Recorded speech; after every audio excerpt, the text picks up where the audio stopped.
Welcome to the Far Middle. I am very excited to host episode 83 as always. My name is Nick Diolius. You can follow me on Twitter at Nick Diolius. I'm on LinkedIn. You can peruse my website, nickdiolius.com. And of course, you can buy my book, Precipice, The Left's Campaign to Destroy America, and see what you think. Let me know what you think. We're going to dedicate episode 83 to, of all things, a stork. What say you? That's right, a stork. So more specifically, the Mad Stork, one of the greatest personalities and linebackers in NFL history. His name is Ted Hendricks. He was 6'7" in height, and he wore 83 while roaming the defensive side of the ball through the 1970s and early 80s. Now, the Mad Stork, well, he was not your typical football player. He was born in Guatemala, and when he was recruited by the University of Miami in college, he actually was offered 4 scholarships, one for basketball, one for baseball, one for football, of course, and yes, believe it or not, one for academics. And guess which one he accepted when he attended Miami? He accepted the academic scholarship. He was an honor student in math and physics. He speaks fluent Spanish. As I said, I'm not your typical NFL journey. Now, at Miami, he was a standout on the defensive line side of the ball. Finished 5th in the Heisman voting his senior year back in 1968. He entered the pros with the Colts, who were coached by then the legendary Don Shula. He moved the Mad Stork from the line to linebackers, which is why this noted linebacker has an unusual number for linebackers of 83. His most noted periods were with the Colts and the Raiders. Al Davis, that mercurial Raiders owner, he gave up 2 first-round picks to get Hendricks. John Madden, who was the Hall of Fame coach of the Raiders, wasn't happy with that, and it took him a year to truly integrate Hendricks into the Raiders' defense. But boy, did it work out for all, to say the least, including a lot of Super Bowl glory. Hendricks won 4 Super Bowls in all. He's in the Hall of Fame, and he has his own foundation, so he knows how to invest in those around you. So episode 83, it's the first dedication in Far Middle history that goes to a stork. That's the Mad Stork, Ted Hendricks. For those of you who are new to the Far Middle podcast, welcome. It's great having you aboard. And if you're new, what you'll see is that we structure each episode of the Far Middle to connect or make connections to a series of individual issues or dots. And we do this to honor and pay homage to the epic science and history series from the late 1970s and early 1980s, around the same time, by the way, the Mad Stork was storming the football field, which is the TV series Connections.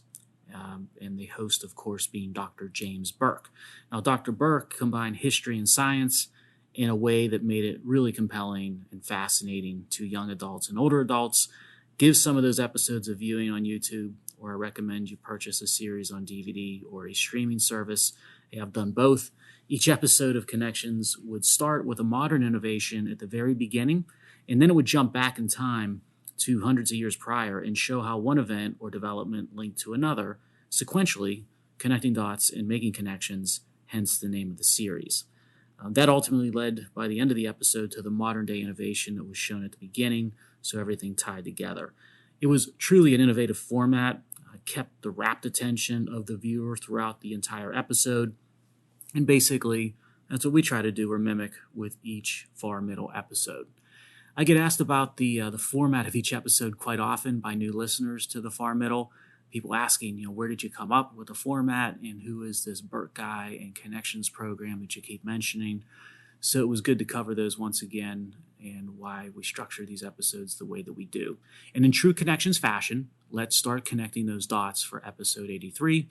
We started talking about Ted Hendricks, and one of his impressive attributes as a player was his durability. At one point, he played in over 200 consecutive games. Now, durability is also quite important when considering what type of car to purchase and drive.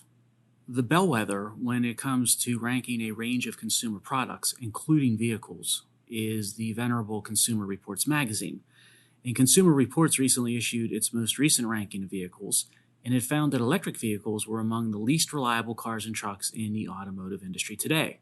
So that finding, certainly got my attention, but what really got me intrigued was when I read on as to the Consumer Reports view on why electric vehicles were not as reliable as hoped for.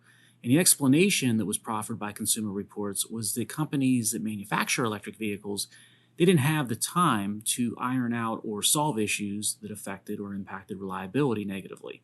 In other words, just give them more time, and all of this will take care of itself, and reliability will improve for electric vehicles. With all due respect to Consumer Reports, and I do have longstanding respect for Consumer Reports and its work on behalf of consumers, Consumer Reports is dead wrong as to the root causes of the poor reliability of electric vehicles and the future prognosis for improvement in such. And the reason they're dead wrong goes back to the fundamentals of economics and how efficient markets operate relative to state-controlled markets. Whenever you have the state or government mandating things like electric vehicles and subsidizing electric vehicles and protecting the market share for electric vehicles, it's a certainty that continuous improvement and best in class, they're not going to be embraced and likely will never be achieved. Why is that? Because there's no incentive to do so. Excellence, when you get down to it, it's really tough. Excellence is challenging. Excellence requires excruciating effort. And when you shield industries or products from that Darwinian free market and the consequences of consumer choice, then there's no incentive and no need for automakers to, pun intended, drive toward excellence. So think back to what we've been taught about economies and markets under socialism or communism, right? The food, it's tasteless. The cars, they drive horribly. Fashion is dead. The electricity is unreliable. Sometimes it works, sometimes it doesn't. And the architecture, it leaves a lot to be desired optically and aesthetically.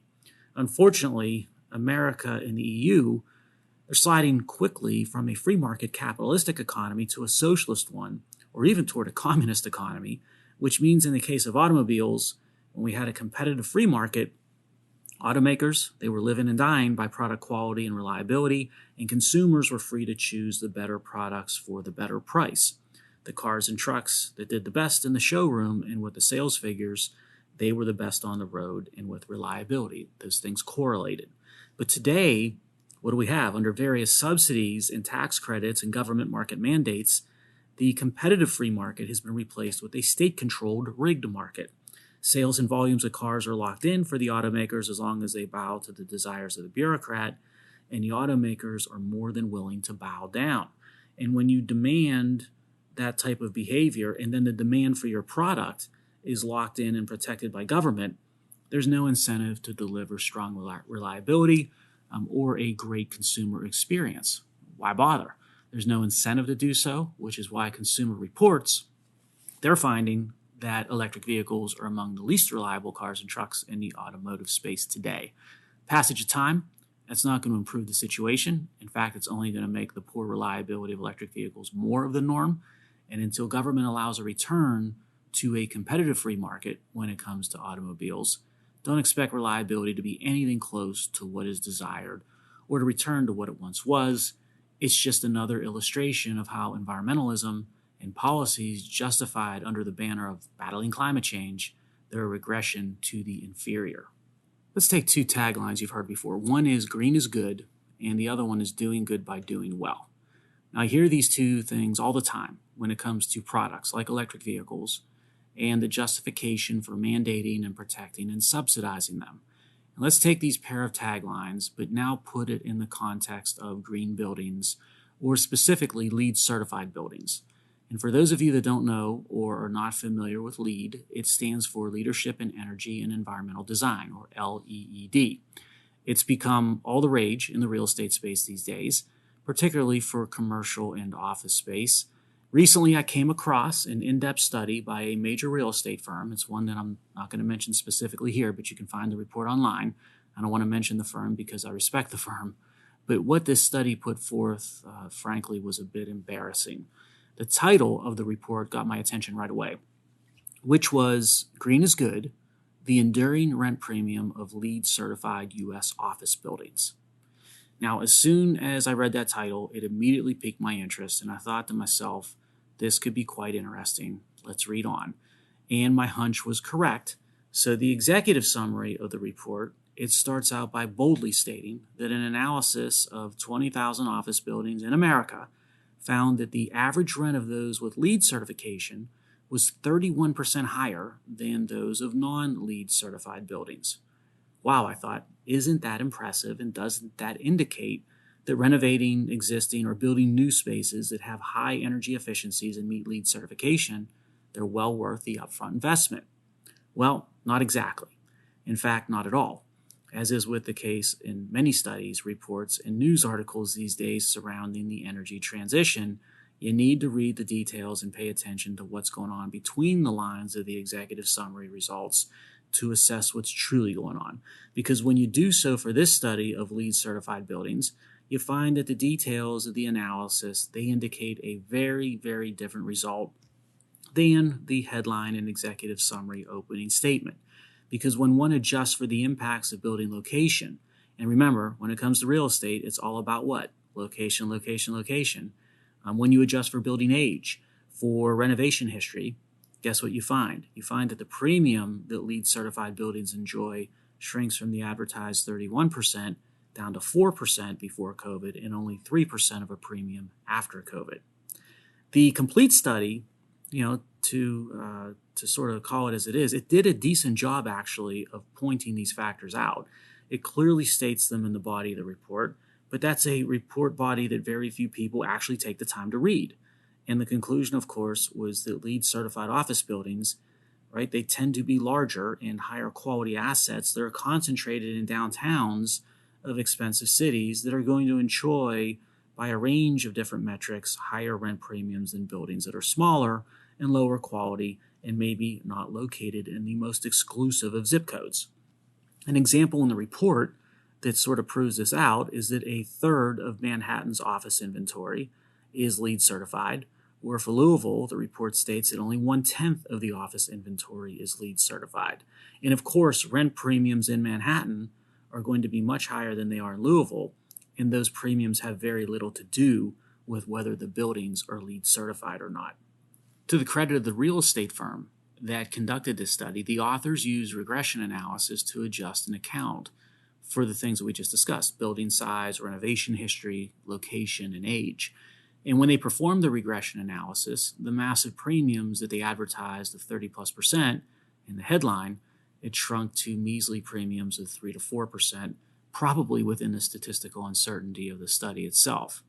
And what you don't find discussed anywhere in the study, which further destroys its credibility, is recognition of the fact that constructing something that is LEED certified is a much more expensive proposition up front in capital investment than constructing or renovating a non-LEED certified building, which means that when you do an economic analysis under a rate of return or net present value sort of a metric or a screening criteria, building or constructing LEED certified is in many or most cases a losing economic proposition, not a winning one, which of course is the exact opposite conclusion from the study's title, which once again was "Green is Good, the Enduring Rent Premium of LEED Certified U.S. Office Buildings."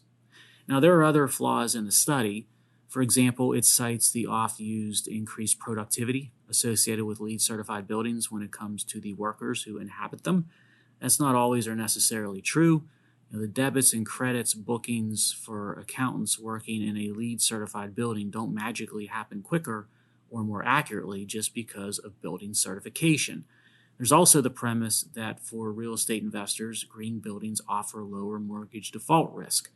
I'm not sure that's going to be the case when you look forward into the next 2 years, when you consider that LEED certified buildings are disproportionately concentrated in at-risk bubble markets of places like Manhattan and San Francisco and so on. And further, LEED certified buildings are a favorite of who? The tech industry.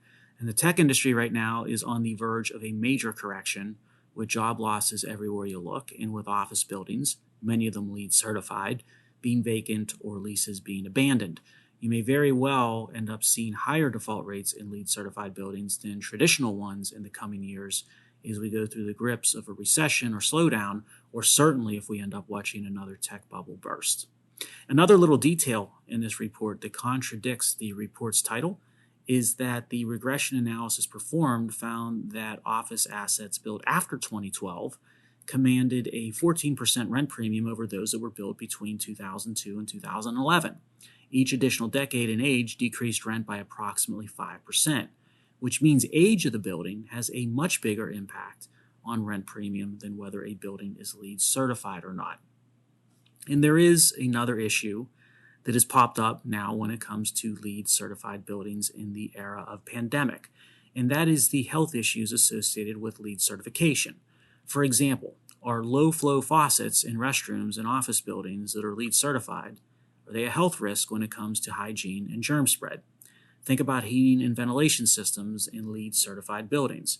They're designed to conserve energy and often recirculate air and recycle air at much higher rates or ratios, and they might use less fresh air makeup than what a non-LEED certified building would use. What are the health impacts of those things when it comes to pandemic and germ spread?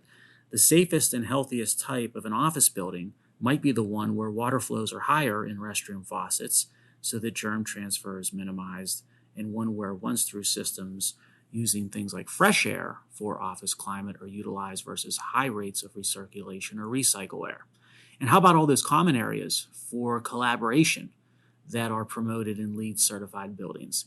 It's been shown that COVID survives on surfaces for days. So common areas, whether they're for eating or meeting or just sitting, they might also pose some health risks in the era of pandemic. Look, constant listeners, I'm not a doctor, and I certainly don't play one on TV. I don't know what the specific answers are to these questions, but I do know that certain aspects that are common in or mandated by LEED certification and LEED certified buildings, they might be items that need a reassessment as to whether they are beneficial or not in the era of COVID. One final detail in this study that I found to be very interesting and that escaped any mention in the executive summary or title was how the regression analysis found that there was no statistically significant rent premium associated with higher levels of LEED certification. So, of course, attaining a higher level of LEED certification requires more investment. And if there's not a statistically significant rent premium associated with higher levels of LEED certification, then being greener is not better. Being greener is bad. You lose money as an office owner by investing to attain a higher level of LEED certification. Greener, in that instance, ends up being a poor investment decision. Interesting. Digging into the details of this real estate study for LEED certification, it truly does warrant more attention. I tend to give it such in the coming weeks. Stay tuned. I might be posting something on nickdeolius.com shortly. And by the way, how I stumbled upon this report was really representative of how the echo chamber works in media when it comes to environmentalism today. I saw a headline on a major business website that mentioned the study's title, Where Green is Good.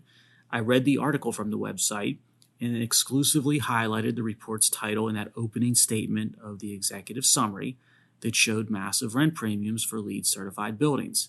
I then tracked down the study that it referenced, and that's where I learned of the regression analysis and how that massive rent premium for LEED certification quickly evaporated once you did the regression analysis and adjusted for building age and location and size and all that stuff. That's how the environmental racket works these days. You perform a study to skew in your direction by applying favorable assumptions. You push your desired findings in the executive summary. You come up with a creative and eye-catching title. You post it or publish it, and then you collaborate with the major media outlets so that they rebroadcast it and further trumpet the desired soundbite or headline. It's not greenwashing. It's actually worse. Most would consider it misleading, unethical, or borderline fraudulent. So far this episode, we've covered issues surrounding electric vehicles in LEED certified buildings. Both of these, of course, manifest from and are driven by climate change alarmism and entities like the United Nations trumpeting that we've got a code red situation on the planet. Yes, code red justifies the need for mandates in the arenas of electric vehicles in LEED certified buildings, which brings me to the next connection to discuss, and that is that the imperious United Nations a few weeks ago announced that the world population has hit the 8 billion mark. The UN also reported that life expectancy and fertility rates surged to unprecedented levels. Now here's where it gets interesting. First, the UN pointed to the drivers of these improvements in the human condition as being advancements in medicine and nutrition and public health and personal hygiene. And surely all these things helped. But what the UN conveniently failed to mention is perhaps the leading driver for improved fertility rates and life expectancy and growing population is the increased access to reliable and affordable energy, namely energy sources such as natural gas. In other words, it's no coincidence that as human population grows and fertility rates surge and life expectancy increases, at the same time utilization of natural gas has also increased. As carbon dioxide levels have grown because of increased utilization of energy, it brought with it many good things tied to the human condition. Now, that's blasphemy when you're dealing with zealots in the Church of Climate, but make no mistake, it is an absolute fact and data proven that as CO2 levels increased, so did life expectancies, fertility rates, and educational levels. And you also see this in these specific numbers for life expectancy from 1990 through 2019. So 2019 back through 1990, that's almost 30 years, just shy of 30 years. Global life expectancy increased almost 9 years, which is an amazing accomplishment. And it's no coincidence that during the same time, atmospheric carbon dioxide levels also increased.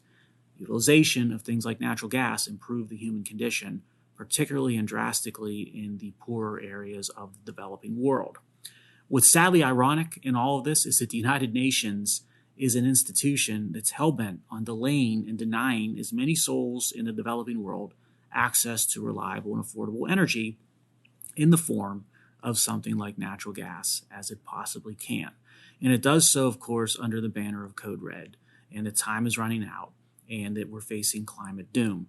But to the extent the United Nations efforts are successful in deterring development in utilization and access to natural gas, make no mistake, countless human beings across planet Earth are going to suffer the consequences.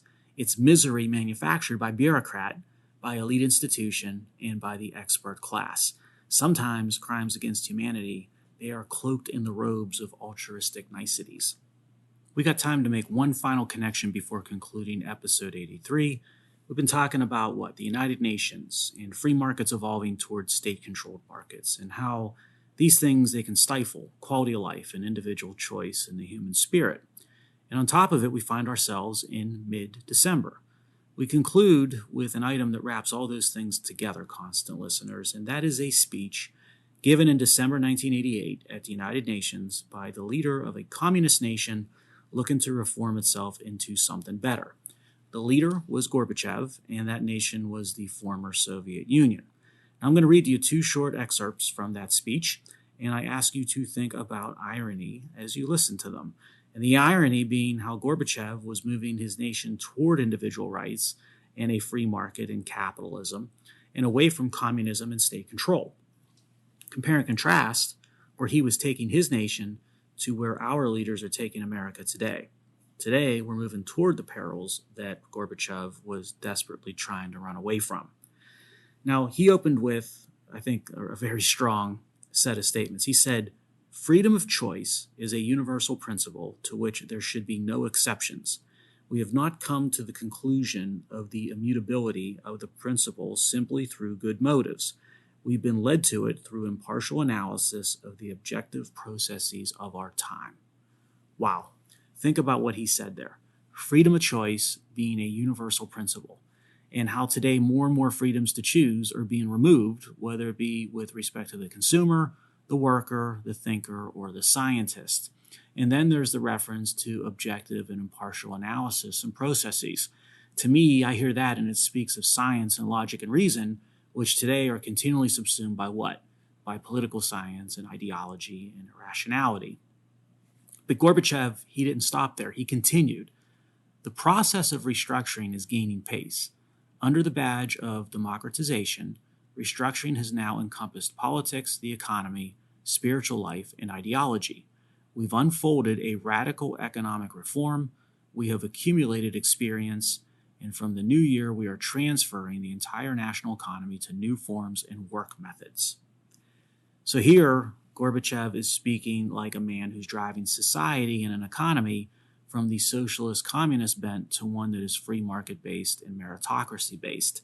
That's, of course, a process. It's not going to happen overnight in a step change for sure, but listening to those words and contrasting it to America in 2022, you can't help but feel our nation is moving in a 180-degree opposite direction as to where Gorbachev was taking his nation back in 1988, which means we know if we continue on this path where our ultimate destination ends.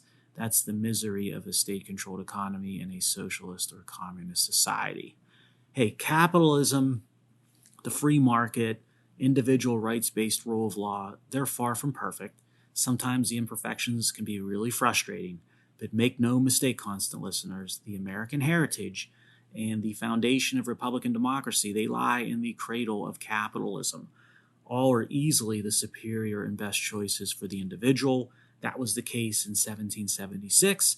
It was the case during the Industrial Revolution. It was the case during the Cold War. And I assure you, it remains true today. Gorbachev, in his speech, proved once again there's a big difference between being a leader and leading. The former is such because they simply hold power, but leading occurs only when a leader inspires, making others want to follow. Food for thought in the coming week when we will talk again. Till then, go out there and lead.